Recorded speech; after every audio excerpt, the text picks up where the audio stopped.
A VPN, short for Virtual Private Network, is a privacy protection tool that is quickly becoming a must-have. But why do you need a VPN, and how does it work in the first place? A VPN helps your data travel through the internet safely, without big companies or cybercriminals being able to spy on your online activities. Also, a VPN swaps the real location of your device with a new one. This way, you can virtually travel to any country around the globe. So, who can benefit from a VPN? If you're worried about your online privacy, a VPN makes sure your identity and private information are not exposed when you go online.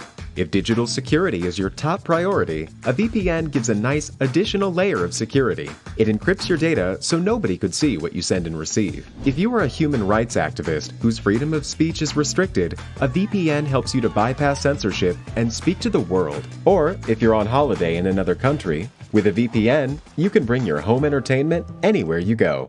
Here's a pro tip: check out Surfshark VPN. It has everything you need in a premium VPN, awesome speeds, and industry-leading protection that covers all of your devices. All you have to do is click connect.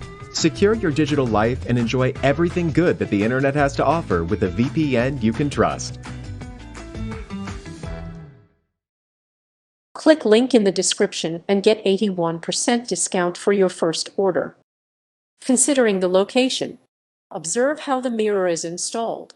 Notice if the mirror seems to be hanging on the wall or if it's part of the wall itself. If it appears to be hanging, try to look behind it and see a wall. If the mirror seems to be part of the wall itself, there's a good chance it's a two-way mirror, which must be set into the wall rather than hung onto it. That way, people standing on the other side of the wall can observe someone looking in the mirror. A two-way mirror is a piece of glass coated with a substance called micropane.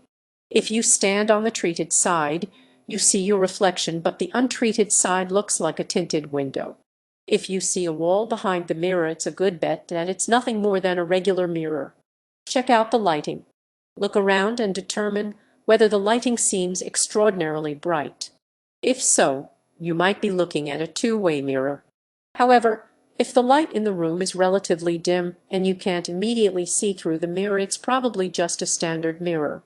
For a two-way mirror to be effective, the light on the mirrored side needs to be 10 times brighter than the light on the other side.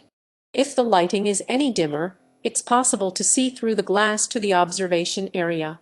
Consider where you are. If you're in a public place and in an area where you'd expect privacy, such as a restroom, it's unlikely and illegal to have a two-way mirror.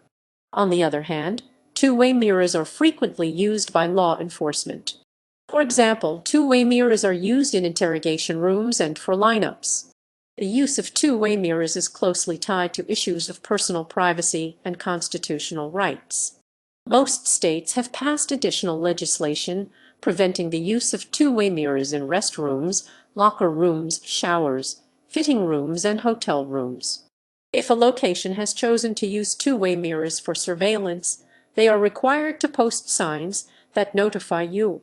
Many places, such as gas stations, will use one-way metal mirrors because glass mirrors can be destroyed by users. If the mirror in question is metal, then it is not a two-way mirror. Examining the mirror, try to peer through the glass. Press your face up to the mirror and cup your hands around it, creating a dark tunnel to block out as much light as possible. When you do this, if the light in the observation room is at all brighter than the light on your side of the mirror, you should be able to see something beyond the glass. Shine a light on it.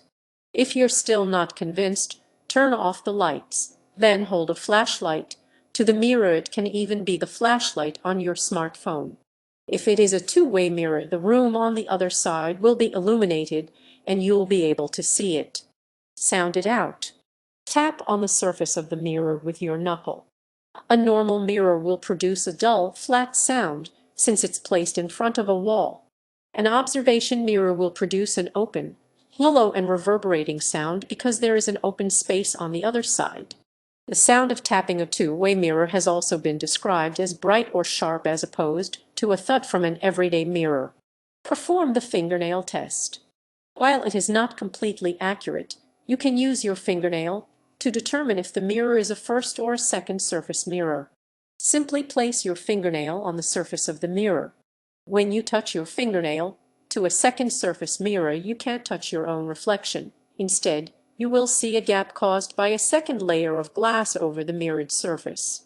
When you touch your finger to a first surface mirror, you can touch your own reflection, since there's no additional layer of glass in between.